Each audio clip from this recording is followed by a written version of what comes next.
Now, in 4 months' time, Londoners go to the polls to choose their mayor. So, over the coming weeks and months, we'll hear from the candidates themselves to find out more about their policies and how their decisions are likely to affect you.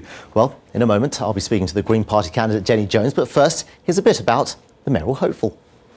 I'm trying to establish whether or not when the mayor made those comments, he knew that it was an ongoing investigation. Jenny Jones, a member of the London Assembly since its creation 12 years ago, and prominent voice in holding the mayor to account.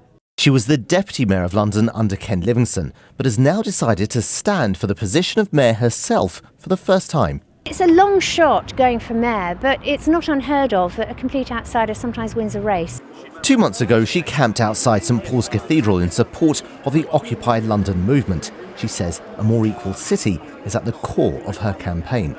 So she's promising to introduce fair pay, so no one working in the Greater London Authority earns less than a tenth of the highest paid person. Miss Jones wants to build more social and cooperative housing and should make all buses hybrid by 2016. But it's not clear yet where the money will come from. Caroline Lucas is duly elected Member of Parliament for the Brighton Pavilion constituency. This was a historic moment in the 2010 general election when Britain got its first Green MP. But is London ready to elect its first Green mayor? Well, Jenny Jones is with me now. You clearly think London is ready to elect their first Green mayor, but do you really think you can win this? I think it doesn't really matter whatever comes from the mayoral election. The fact is we're going to have Greens elected in London, and we do make a difference when we're elected, and it's going to be very exciting. OK, from that answer, I detect you don't think you can win this. I wouldn't rule it out, but I would say that I've got just as good a chance as some of the other candidates in here. And if there's not a Green in the race, you won't get the fresh ideas. This is a potentially stale contest. It's a bit of a rerun.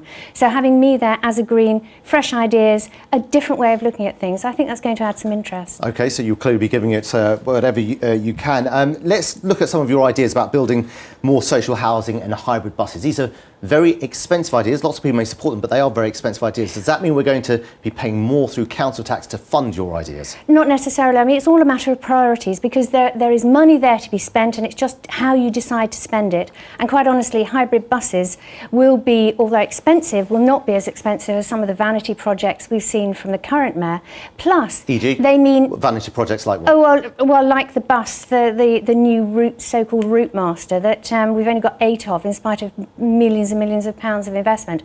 We can deliver hybrid buses by the end of the next term of office, and to do that means clearing up London's air. It means a better London for all of us. OK, and another one of the ideas you've got is to regulate pay to make sure no one's earning less than a tenth more than the highest paid person. This is a very expensive thing to do. How do you regulate, so let's say, some of the big financial institutions in London? How do you say to them, you can't pay anyone below X amount, even though it may be above the minimum wage? How do you do that? I don't know how you can argue that it shouldn't be done when, in fact, if we don't create an equal London, London will be the worse off. We're all worse off if we have such a big pay gap. Right, that's fair enough. I'm myself not arguing it, nor would other people argue that it's not the right thing to do, but we're saying how do you pay for it? Well, you can start by reducing the top pay. I mean, if you reduce the top pay by just a bit, you can afford to pay a lot of the lower paid people a lot more. And quite honestly, a 10-to-1 ratio of pay doesn't seem extreme. It seems very sensible to me.